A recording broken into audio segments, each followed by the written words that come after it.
Hello दोस्तों, एक बार फिर से आप सभी का स्वागत है मेरे यूट्यूब चैनल पे। आज हम बात करने जा रहे हैं शासनिक प्रशासनिक ढांचा, जो कि उत्तराखंड परीक्षावणी का नेक्स्ट चैप्टर होगा सीरीज का। तो वीडियो स्टार्ट करते हैं। उत्तराखंड सरकार द्वारा वर्ष 2001 में प्रतीक चिन्हों का निर्धारण किया गया था, ये क्वेश्चन पूछा जाता है। उसके बाद नेक्स्ट, राज्य प्रतीक चिन्ह क्या है? मतलब यह इसका आकार है, यह हीरे के आकार जैसा समचतुर्भुज जैसा होता है। ठीक है, समचतुर्भुज जैसा होता है, शासकीय कार्यों में प्रयोग होता है। इस चिन्ह में भौगोलिक स्वरूप को दर्शाया गया है। इस चिन्ह में एक गोलाकार मुद्रा में 3 पर्वत चोटियों की श्रृंखला को दर्शाया गया है। उसके नीचे गंगा की 4 लहरों को दर्शाया गया है। 4 लहरों में गंगा, काली, यमुना, रामगंगा को दर्शाया गया है। और बीच में स्थित चोटी तीनों चोटियों से ऊंची है। बीच में स्थित चोटी तीनों चोटियों से ऊंची है। देखिए, ये 3 चोटियाँ बनी हैं, जैसे बीच वाली चोटी सबसे ऊंची है। ठीक है, और उसके बाद उसके मध्य में अशोक का लाट अंकित है। अशोक की लाट अंकित है। अशोक की लाट के नीचे मुंडको उपनिषद से लिया गया वाक्य सत्यमेव जयते लिया गया है। ठीक है, ये क्वेश्चन पूछा जाता है कि सत्यमेव जयते कहाँ से लिया गया है? मुंडको उपनिषद से लिया गया है। इससे सबसे नीचे नीले रंग में उत्तराखंड लिखा गया है, राज्य लिखा गया है उसके नीचे, सबसे नीचे। ठीक है, नीले रंग में। राज के चिन्ह में लाल रंग राज्य आंदोलनकारियों के लिए दर्शाया गया है। ठीक है, ये वैसे ही पता चल जाएगा, एक बार देख लेना तो इसको पढ़ने की भी ज़रूरत नहीं पड़ेगी। कैसा आकार है वैसे ही पता चल जाएगा। भौगोलिक स्वरूप को दर्शाया गया है, 3 पर्वत चोटियों को दर्शाया गया है, गंगा की 4 लहरें दर्शाई गई हैं, बीच वाली चोटी सबसे ऊंची है, अशोक की लाट अंकित है। अशोक की लाट में मतलब मुंडको उपनिषद से सत्यमेव जयते लिखा गया है, नीले रंग में उत्तराखंड लिखा गया है, और राज के चिन्ह में लाल रंग राज्य आंदोलनकारियों के लिए। ये तो देखते ही पता चल जाएगा, इसको पढ़ोगे नहीं भी पढ़ोगे वैसे ही एक बार देखना कि क्या क्या हो रहा है करके। प्रतीक चिन्ह नेट में सर्च करना, उत्तराखंड राज्य प्रतीक चिन्ह, तो दिखा देगा उसमें कैसा किस टाइप का होता है करके। अब मैं इमेज ऐड करना भूल गया, नहीं तो वो भी दिखा देता आपको। चलिए नेक्स्ट, राज्य पुष्प ब्रह्मकमल है। महानंदा का प्रिय पुष्प कहा जाता है, हिमालयी पुष्पों का सम्राट कहा जाता है, ये क्वेश्चन पूछा जाता है। वैज्ञानिक नाम है इसका सोसोरिया अवेलेटा, इसके नीचे अंडरलाइन होती है वैज्ञानिक नाम के नीचे। कुल है इसका एस्टेरेसी, और ऊंचाई पर पाया जाता है ये 4800 से 6000 मीटर की ऊंचाई पर। मुख्यतः ये वृहद हिमालयी क्षेत्र लग गया वहाँ से ज़्यादा ऊंचाई में। ठीक है, उत्तराखंड में प्रजातियाँ पाई जाती हैं इसकी, किसकी? ब्रह्मकमल की 24 प्रजातियाँ, और विश्व में 210 प्रजातियाँ पाई जाती हैं, ये भी क्वेश्चन पूछा जाता है। और यह कहाँ कहाँ पाया जाता है? फूलों की घाटी चमोली में, और पिंडारी ग्लेशियर जो बागेश्वर और चमोली की सीमा पर स्थित है, तो पिंडारी ग्लेशियर में पाया जाता है। और केदारनाथ में पाया जाता है, केदारनाथ रुद्रप्रयाग में पाया जाता है। स्थानीय भाषा में इसे कौल पद्म कहा जाता है, ये क्वेश्चन पूछा जाता है। महाभारत के वन पर्व में सौगंधिक पुष्प, ये भी क्वेश्चन पूछा जाता है। शिव को चढ़ाया जाता है, ये भी क्वेश्चन पूछा गया है। बैगनी रंग का होता है। हिमाचल, ये नहीं भी पढ़ोगे चलेगा। हिमाचल प्रदेश में दूधा फूल कहा जाता है, कश्मीर में गलगल कहा जाता है। ऐसे मेरे ख्याल से नहीं बनने चाहिए ऐसे क्वेश्चन। नेक्स्ट, जुलाई से सितंबर यानी वर्षा ऋतु के टाइम पे अर्धरात्रि में पुष्प खिलते हैं इसमें, किसमें? ब्रह्मकमल में। सोसोरिया, इसकी 4 जो प्रजातियां हैं ना, ये इम्पोर्टेंट है। सोसोरिया ग्रामिनिफोलिया, जिसे फेन कमल कहा जाता है, सर्वाधिक ऊंचाई पर स्थित है। सोसोरिया लप्पा और सोसोरिया सिमेसोनिया। ठीक है, और लास्ट है सोसोरिया ग्रासोफिफोरा, कस्तूरा कमल कहा जाता है। फेन कमल, कस्तूरा कमल और ब्रह्म कमल, 3 तो याद होने ही चाहिए, ये दोनों नहीं भी करोगे चलेगा। उसके बाद डाक टिकट जारी हुआ था इसके ऊपर 1982 ईस्वी में। ये देखिए, इससे हमारे डाक टिकट भी पता चल जाएंगे कहाँ किस किस पर हुए हैं करके, और इनके बारे में तो पढ़ ही रहे हैं। नेक्स्ट, राज्य पक्षी मोनाल, राज्य पक्षी है उत्तराखंड का मोनाल। वैज्ञानिक नाम है लोफोबरस इम्पिजेनस, हिमालय का मयूर कहा जाता है। राज्य में इसकी 4 प्रजातियाँ हैं। इसकी ऊंचाई है, इतने मीटर की ऊंचाई पर पाया जाता है करके, 2500 से 5000 मीटर की ऊंचाई पर पाया जाता है। और नेपाल का राष्ट्रीय पक्षी है, क्योंकि नेपाल एक देश है, राष्ट्रीय पक्षी हो जाएगा। और हिमाचल प्रदेश और उत्तराखंड राज्य हैं, तो राज्य पक्षी हो जाएंगे इसका ये मोनाल। ठीक है, उसके बाद नेक्स्ट, मोनाल के बारे में आगे। मोनाल, जो मोनाल होता है वो मादा होती है, और डफिया नर को कहा जाता है। स्थानीय भाषा में मनियाल या मुनाल कहते हैं। कश्मीर में इसे सुनाल और हिमाचल प्रदेश में नीले गुरु कहा जाता है, ये नहीं आएगा वैसे। प्रिय आहार आलू है, ये क्वेश्चन पूछा जाता है। रंग इसका ये भी नहीं आएगा, हरा, नीला, भूरा, गुलाबी, कुछ भी। और पूंछ इसकी हरी होती है, ये भी नहीं आएगा। नर के सिर पर कलगी बनी होती है, ये कभी पूछ सकता है, पूछ दिया तो। नर के सिर पर, क्योंकि मादा के सिर पर नहीं होती होगी, तभी तो नर के सिर पर कलगी होती है। ये घोंसला नहीं बनाता है। IUCN की रेड डाटा सूची में शामिल है। यहाँ से क्वेश्चन बनता है कि IUCN की कूट के रूप में क्वेश्चन बना था पिछले बार कि मोनाल को IUCN की रेड डाटा सूची में शामिल किया गया है। हाँ, किया गया है।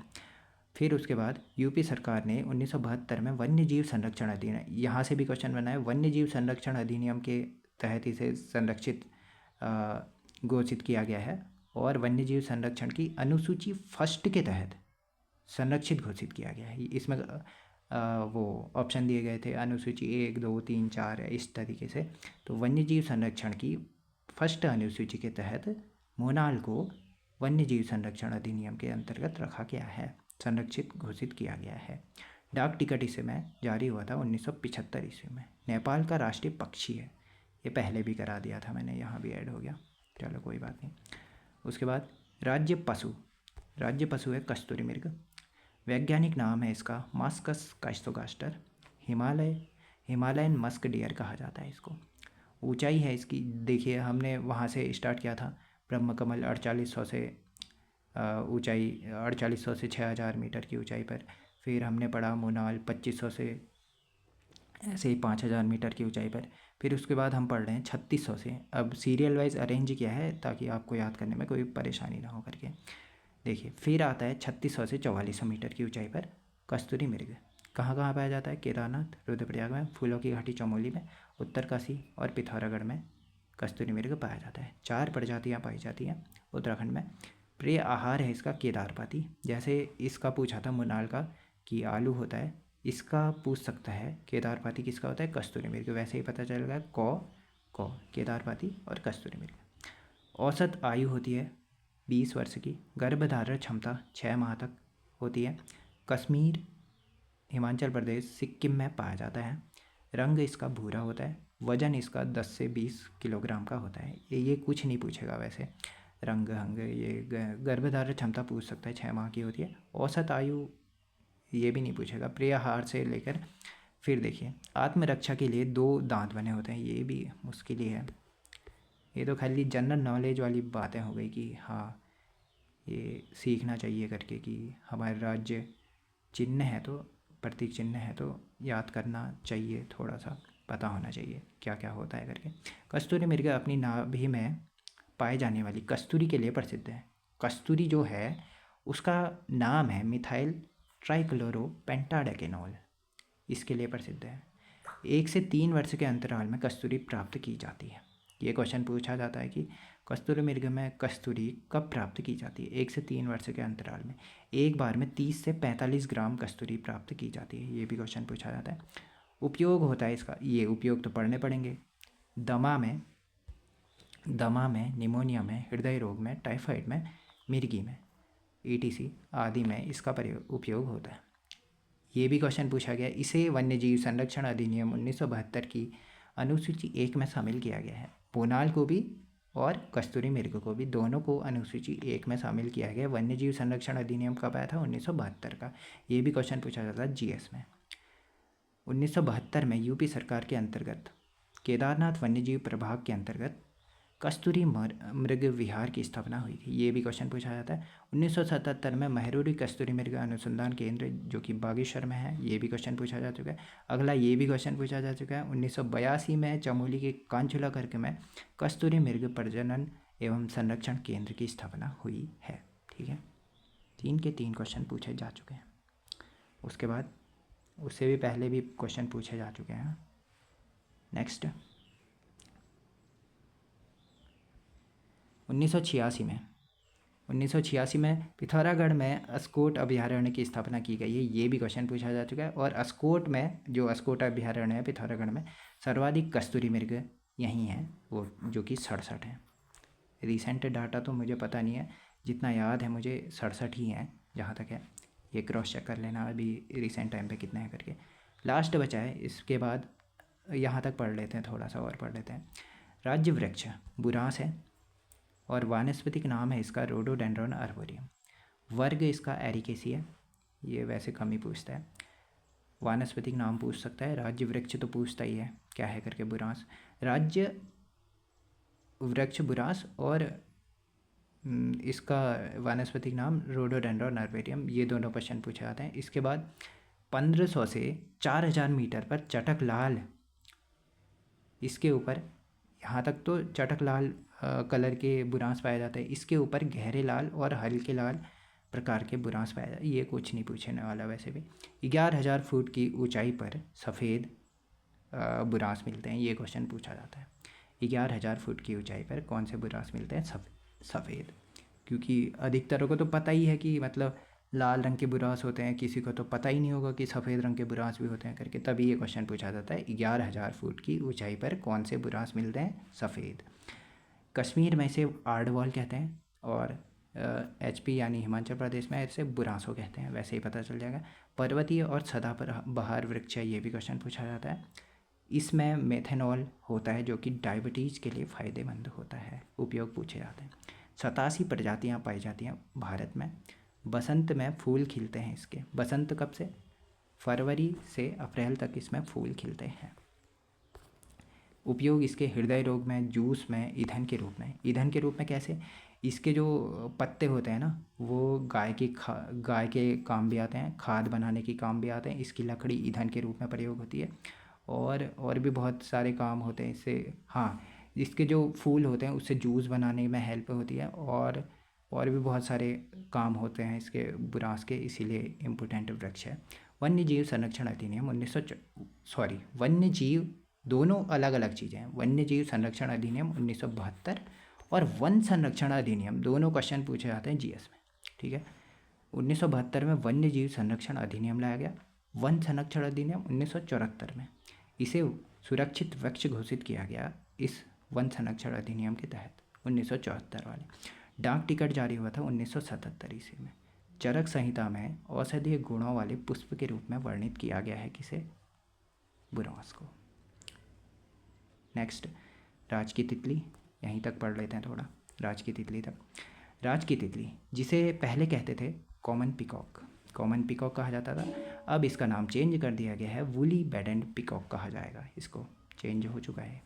7 नवंबर 2016 में घोषित किया गया था राज की तितली को, कॉमन पिकॉक को। वैज्ञानिक नाम इसका पेपिलियो बियार्ड है। टिमरू के पेड़ पर, तिमोर जो कि टिमरू कहते हैं उसे, टिमरू के पेड़ पर अंडे देती है। राज की तितली जो वुली बेडेड पिकॉक है, इसका पहले नाम कॉमन पिकॉक हुआ करता था। 1996 में लिम्का बुक में भारत की सबसे सुंदर तितली होने का रिकॉर्ड, इसके खिताब इसको मिला है, वुली बेडेड पिकॉक को। 2016 में लच्छीवाला जो कि देहरादून में है, बटरफ्लाई पार्क की स्थापना हुई है। बटरफ्लाई पार्क की स्थापना कहाँ हुई है? 2016 में लच्छीवाला में। भारत की सबसे बड़ी तितली ट्राइडेंस कहाँ पाई गई है? TD हाट में मिली है, जिसे गोल्डन बर्ड बिंग भी कहा जाता है। ट्राइडेंस सबसे बड़ी तितली। राज की खेल, ये भी क्वेश्चन पूछा जाता है फुटबॉल 2011 में। राज की वाद्य यंत्र ढोल है, 2015 में हरीश रावत की द्वारा इसे घोषित किया गया था और भंडारी कमेटी की सिफारिश पर यह क्वेश्चन पूछा जाता है। 2015 में राज के वाद्य यंत्र घोषित किया गया था ढोल को, राज की खेल फुटबॉल को। अब थोड़ा ही सा तो बच गया है, फिर एक ही राज के गीत को क्यों छोड़ना, फिर राज की गीत भी निपटा ही देते हैं। राज की गीत देवभूमि मातृभूमि सतत वंदन अभिनंदन, इसका राज के गीत है उत्तराखंड का, ठीक है। यह लेखक हैं इसके हेमंत बिष्ट और संगीतकार नरेंद्र सिंह नेगी, अनुराधा निराला। ये नरेंद्र सिंह नेगी को लेके क्वेश्चन बन जाता है, इसीलिए याद कर लेना कि जो संगीतकार हैं इसके राज के गीत के, नरेंद्र नेगी और अनुराधा निराला है। 6 फरवरी 2016 में घोषित किया गया था। अवधि इसकी 9 मिनट की है। चयन समिति के अध्यक्ष हैं इसमें लक्ष्मण सिंह बटोही, ठीक है। अब देख लेते हैं थोड़ा और बच गया है तो, हाँ ठीक है, 2-3 और बच गए हैं। राजकीय भाषा है हिंदी, थोड़ा ही सा बचा है। राजकीय भाषा हिंदी और जो सेकंड बनाई गई थी संस्कृत 2010 में, ये क्वेश्चन पूछा जाता है। राज्य की सेकंड राजकीय भाषा कौन सी है? संस्कृत 2010 में। राजकीय फल है काफल, जिसका वानस्पतिक नाम है मिरिका एस्कुलेंटा। तो आज की इस वीडियो में इतना ही करते हैं, मिलते हैं नेक्स्ट वीडियो में नेक्स्ट टॉपिक के साथ, इस पार्ट के साथ, नेक्स्ट पार्ट के साथ। Thank you.